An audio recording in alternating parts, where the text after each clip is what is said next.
Good morning, Aryan. So, students, let's start our today's class with what happened to the local schools. Before starting this subunit, I am just discussing about the education for commerce that will not come in examination, but for your understanding, I am just discussing this subunit little bit. That what happened, that you know that the grey bearers of the East means the Thomas Babington Macaulay and James Mill, they criticized greatly the Orientalist effort to teach Indians about their ancient history, their past, their medicine and all this, their languages like Arabic, Persian and Sanskrit. So in 1854, the Court of Directors of East India Company. So East India Company mainly ruled by two authorities. Number one, Court of Directors, and another one, the Board of Control of the company. So in 1854, the Court of Directors of the East India Company in London sent an educational dispatch to the Governor General in India and issued by Charles Wood. So Charles Wood was the President of Board of Control of the East India Company in England. And this dispatch known as Wood's dispatch, and he just emphasized once again the practical benefits of the system of European learning and as opposed to Oriental knowledge, and he proposed that if European learning introduced in India, it would enable Indians to recognize the advantages and flow from the expansion of trade and commercial activity and make them see the importance of developing the resources of the country, introducing them to European ways of life, and it would change their taste, their desires, create a demand of British goods and their culture. So if we teach them with the British language, British culture, so they will very much accustomed with the British style of living, and British goods very much accepted, and it will be acceptable to them.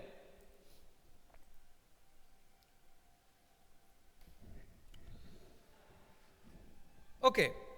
So such as they also introduced that the tobacco, the use of Western tobacco and all this. Today we know that our society is very much different, but at that time it was not like that. Like people consuming the liquor and all these things, tea and the tobacco. So these type of things are not, people are not so used to about this type of thing. These type of things are very much costly, and only the royal people, they can consume these things.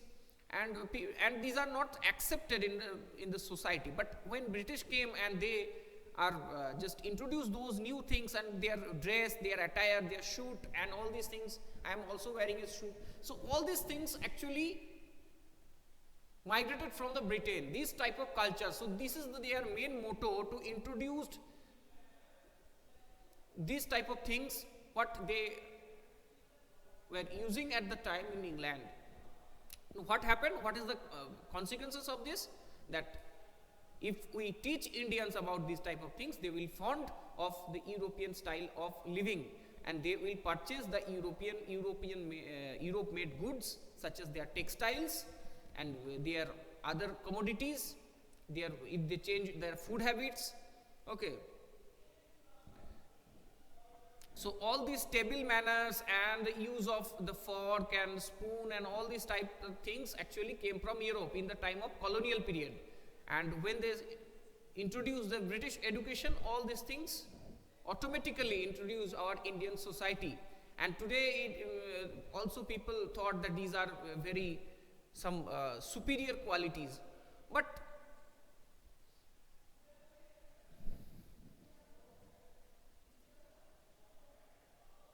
so they never thought about India, Jasmine. They thought that we are mercantile company. So our main motto to sell our goods. So that's why they introduced this type of things.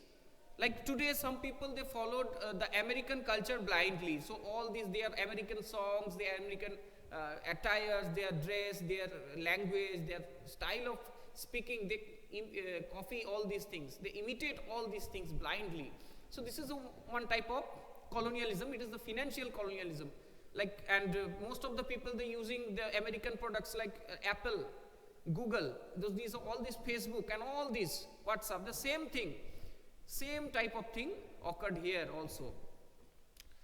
And when we accept the American style of teaching, American style of learning, and so all these things automatically included in our lifestyle.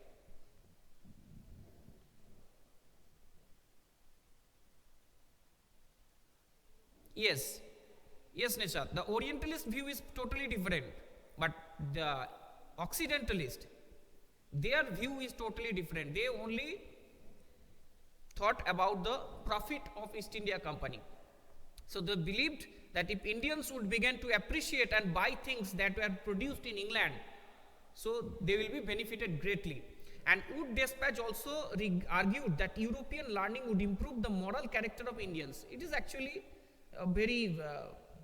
it is not a very good idea that European learning would improve the moral character of the Indians, because there are a lot of books also written long ago in Indian subcontinent in different languages that based on the moral education, such as Hitopadesh, Panchatantra, and other books also. Okay.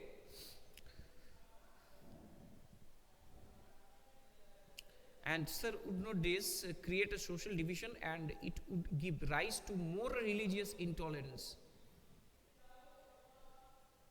No, actually religious intolerance was not there at the time. Okay, previously whatever happened right now and the society and all these things, these are actually created from outside. The British created all these things. So that's why we have seen some incident like partition of India. So some very bad thing. It is only this communal tension, nothing else. So people still don't understood what is the benefit of partition. Okay, they're still suffering. So you'll read in the last chapter of this of your history book that what happened in the time of partition. So in this way they try to change their taste and everything with their educational policy. Yes, it is the divide and rule policy, yes. But Orientalists, they thought if we teach them their ancient glory and ancient past, so they will proud, they were feeling proud, and they became started appreciating their, and they again started reading their own textbooks, their religious books and ancient books. So all the ancient books are not based on religion, because you know that Surya Siddhantika, Brahma Siddhantika, Charak Samhita, Sut Samhita, and lot of books like written by Ibn Battuta and Ibn Sina and others. So these books are not only based on religion, other subjects also included on those books. Okay.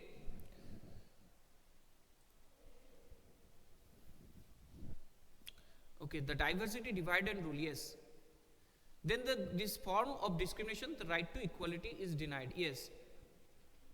Britishers, why were they so much concerned for Indian education? They're so much concerned about Indian education because they thought if we want to sell our goods to Indians, then we have to change their taste first.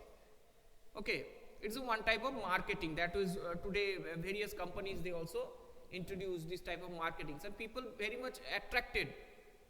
So in class 7, when I teach you the chapter in civics, that when I taught you the chapter that advertisement, okay, so then I have also told you that how did the companies influenced people. So is this British also a company, East India Company? So they try to sell their goods. And another thing that was there, that they thought it would supply the company with civil servants who could be trusted and depended upon. So to rule such a huge country, they need lot of servants, officials, civil servants and officers. So and clerks also, clerks and other staffs. So all these requirements, it would not be possible to fulfill all the requirements and all the vacant posts and from Europe. Okay, because Europeans, they never willing to come to India, because in India at that time lot of diseases is very much hot and humid tropical country, and lot of diseases occurred at that time, cholera, malaria. So they are not willing to come India, and it is very long journey from England to India. So they are not willing. So they almost every time they charge very high salary. So British leaders, the board of controls and board of directors, court of directors thought, if we teach Indians in English education and appointed in our office, then it would be beneficial for us. Okay, so in a very so the Indians, they can work in very few salary. Okay.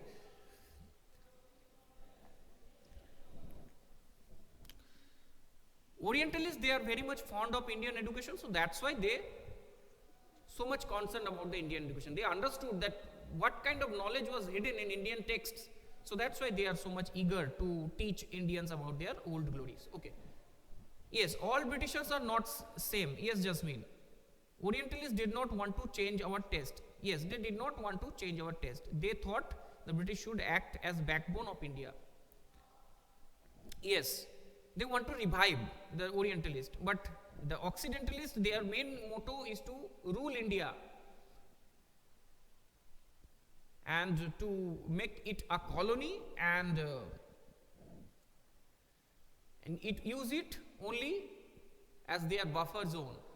So Orientalists not only learnt languages, they also developed a great love for Indian culture. Yes, obviously. Okay, external sound is coming. So I think class is going on in the another class. Okay, I'll try to.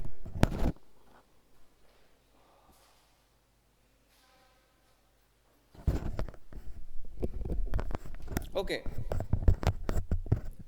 I think it's fine now. Yes.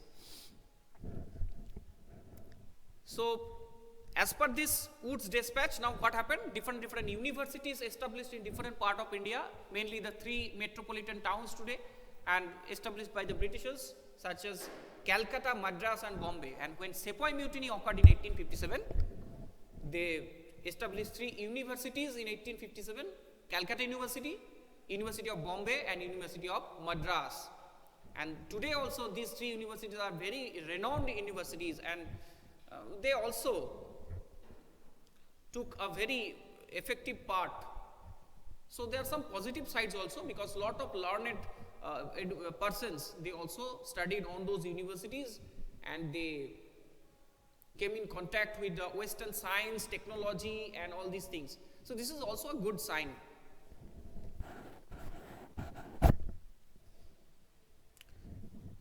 European way of learning benefited Indians in the globalized world. Yes, it is also good, because it is also have some benefit, because it introduced the Indians about the science, technology, and all these things, what happened to the outside world. Common people, they did not know anything. Okay. So next subunit. So that's all I have discussed in a gist, but it will not come in examination, remember. So what happened to the local schools? That, do you have any idea that how the children were taught in pre-British era? And have you ever wondered that whether they went to schools? And if there were schools, what happened to these under the British rule? That in 1830s, William Adam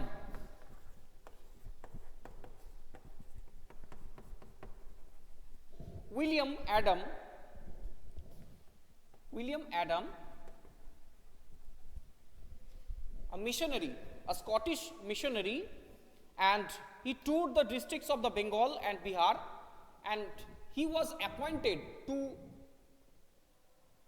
observe, to make a survey about the Indian education system and the progress of education in vernacular school. Vernacular means that school that taught the Indian languages, and their method of learning is Indian language, such as regional language, yes, such as Bengali, Hindi, etc.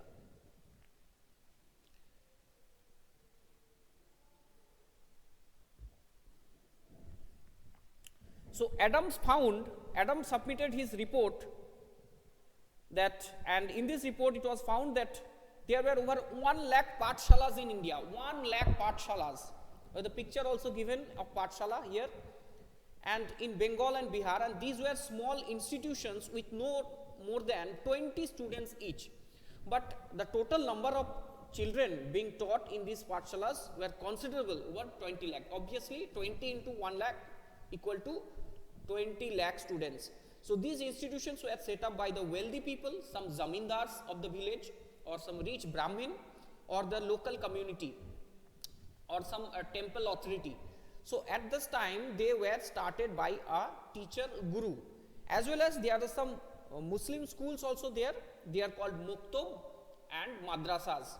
They are also run by some Maulvis and some learned persons. Those were previously supported by the Nawabs and Sultans. Okay.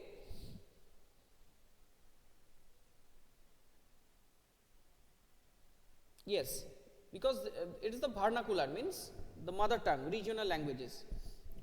Yes, and at that time they were started by a teacher, guru. One teacher, they teach all those schools at the time, and the system of education was flexible. Few things that you associated with the schools today were present in the Pathshalas at that time. Very few things that you were associated with, because the teacher was present and students was there. But rest of the thing, the benches, the blackboard, all these things, smart board, all these things are obviously not present. The electricity was not there.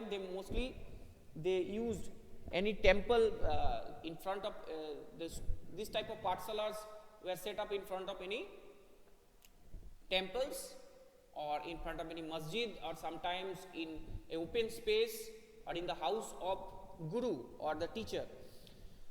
And there were no fixed fee, no printed books, no separate school building, no benches or chairs, no blackboard, no system of separate classes, no roll call register, no annual examinations, and no regular timetable also. In some places, classes were held under a banyan tree, in other places in the corner of a village shop, or inside a temple. So, and sometimes in guru's home also. In guru's home also. And the guru interacted at the time, and fee depended on the income of the parents, and the rich and the had to pay the more than the poor, and it was not fixed. It is all the time on their will. So if the rich people, obviously they give more money, and the poor, they not able to give any money. Sometimes they brought their some vegetables from their kitchen garden, or sometimes from their giving some paddy from their paddy field. Okay, whatever they earned, so they shared with that things with their teacher. And teaching was oral, and the guru decided what to teach. No syllabus was there, or no curriculum was there, and accordance with the needs of the students were not separated out of into different classes, because very few students were there, and they together, all the students of different classes and the children of different age groups, they sitting together, and they read their books, and they receive their some information from their gurus. And for instance, and the schools also very much flexible, that for instance classes were not held during the harvest time, when the children often worked in the fields with their parents, and the Pathshala started once again when the crops had been cut and stored. Okay, like today's the Navanno festival, this type of festival. After this type of festival, then again the schools started. So this means not even children or peasant families could study. Okay.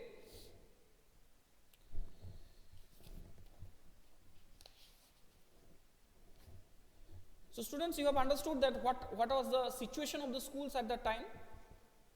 So if you have any question, you can ask me from this.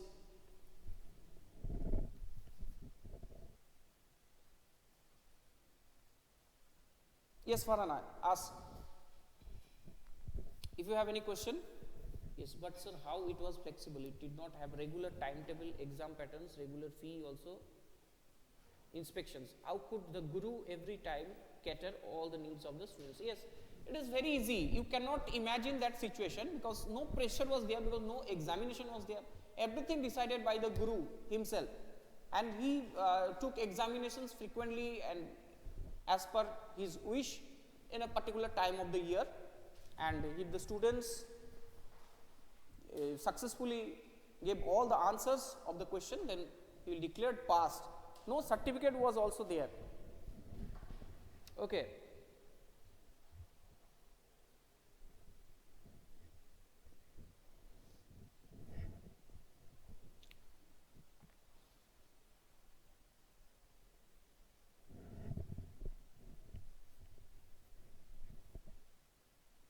Yes, it is in a natural environment and no pressure was there, no pressure of examination, nothing was there, so they enjoyed it very much. Okay, students, so where the Occidentalists reluctant to include moral education in practical education? Because moral education was also there, because Occidentalists, they want moral, European moral values should be taught in the schools. Okay, but their moral values is totally different from Indian values. Okay, system of examination invented long ago in Europe, and all the things they came directly came from the Europe when they established this type of schools in Calcutta. Also, this a lot of schools, and in every district, then they also introduced the examination system. And long ago, from 15th to 16th century, the process of examination already present in England. Okay, students, so today not much time left, so the next class we will continue our discussion and with the new subunit, new routines and new rules. Okay, so thank you. Nishat and Udit are typing something. So Nishat and Udit, I will tell you, you can ask me this question in e-portal in the chat box, so I will give you answer of your question. Okay, so you can right now you can type on your in the chat box of your e-portal. Later in afternoon I will give you the answer. Thank you everyone for joining this class. Bye.